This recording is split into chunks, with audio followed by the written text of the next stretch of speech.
High বন্ধুরা, বাংলা রসোই ঘরে আপনাদের সবাইকে স্বাগত।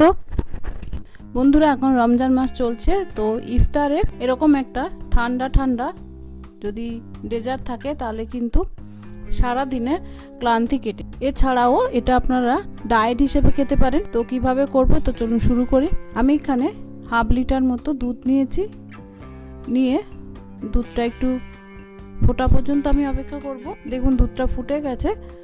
তো আমি এখানে দিয়ে দিচ্ছি চিনি, হাফ বাটি মতো, মানে 100 গ্রাম মতো নিয়েছি। খুব বেশি কিন্তু দেওয়ার দরকার নেই, কারণ এরপর আমি গুঁড়ো দুধ দেব বা এর মধ্যে যে ফ্রুটসগুলো ব্যবহার করব সেগুলোও কিন্তু মিষ্টি, তাই জন্য বেশি চিনি দেওয়ার দরকার নেই। আপনারা যেরকম পছন্দ করেন সেরকম দেবেন। এবার এটা আমি 5 মিনিট মতো ফুটিয়ে নেব।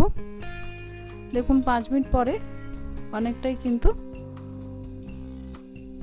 দুধটা ঘন হয়ে গেছে।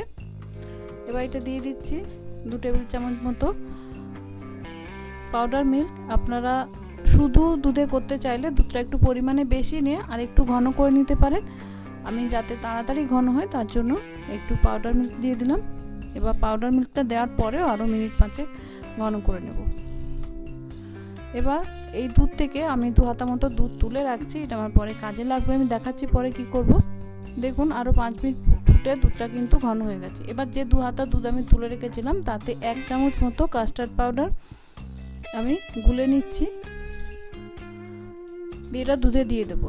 এতে কি হবে, কালারটা ঠিক হবে আর দুধের থিকনেসটা একটু ভালো হবে, তাই জন্য আমি একটু দিয়ে দিলাম। বা এটা দেওয়ার পর একবার ফুটে উঠলে কিন্তু নিভিয়ে দেবো। দেখুন এরকম ঘনত্বের হয়েছে। এরপর ঠান্ডা হলে কিন্তু একটু জমে যায় কাস্টার্ড পাউডার, তাই এর থেকে বেশি ঘন করা কিন্তু চলবে না।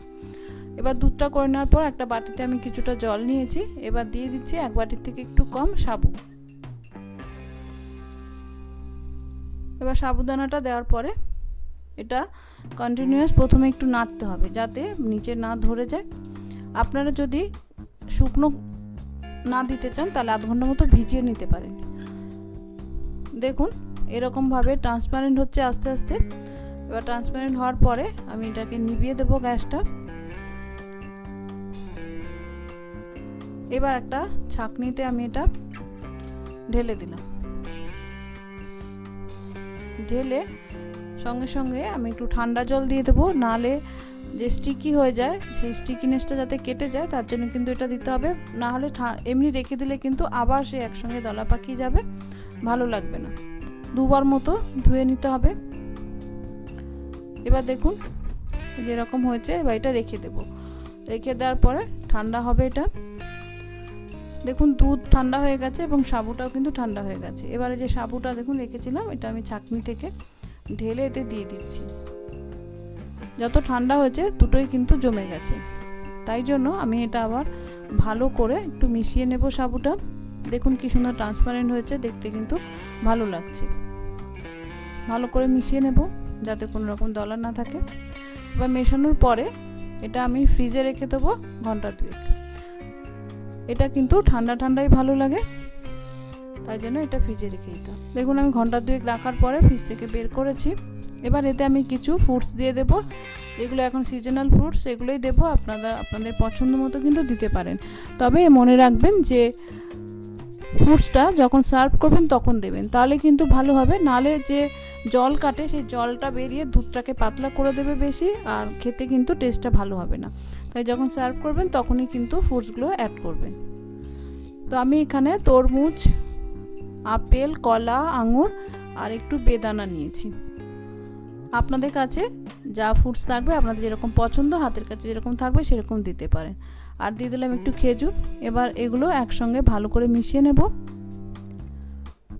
তো বন্ধুরা, রেডি আমার ঠান্ডা ঠান্ডা সাবুদানা শরবত বা সাবুদানা ডেজার্ট। এটা কিন্তু এই ইফতারে প্রথমেই যদি এটা খেয়ে আপনারা সারাদিন যে উপোস করেন সেটা ভাঙেন, তাহলে কিন্তু শরীর ভালো থাকবে আর সারাদিনে যে ক্লান্তি সেটাও কিন্তু কেটে যাবে। আর যারা ডায়েট করেন তারাও কিন্তু খেতে পারেন, কারণ এতে আমি মিষ্টি দিয়েছি, আপনারা চাইলে সেই মিষ্টিটা কমিয়ে দিতে পারেন। আর এটা অনেকক্ষণ পেটে থাকে, মানে বেশিক্ষণ খিদে পায় না, তাই জন্য যারা ডায়েট করেন তারাও কিন্তু এটা খেতে পারেন। খুবই হেলদি জিনিস।